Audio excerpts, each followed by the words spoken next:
Hadi soruya bakalım. Bir babanın yaşı 36, iki çocuğunun şimdiki yaşlarının toplamı 12'dir. Kaç yıl sonra babanın yaşı çocuklarının yaşlarının toplamının iki katına eşit olur?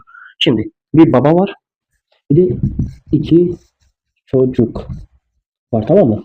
Şimdi babanın şimdiki yaşı 36, iki çocuğunun şimdiki yaşlarının toplamı ise 12'dir. Kaç yıl sonra bunlar iki katına çıkacak? Babanın yaşı çocuklarının yaşlarının toplamının iki katına çıkacak. Şimdi ben buraya bir artırırsam burası 2 artacak. Çünkü iki çocuğun yaşlarının toplamı artacak. O zaman ben burayı bir artırırsam burası kaç artacak? 2 artacak. 2 artırırsam 4 artacak. 4 artırırsam 8 artacak bak. Artı 4 desem kaç olacak? 40 olmayacak mı? Babanın yaşı.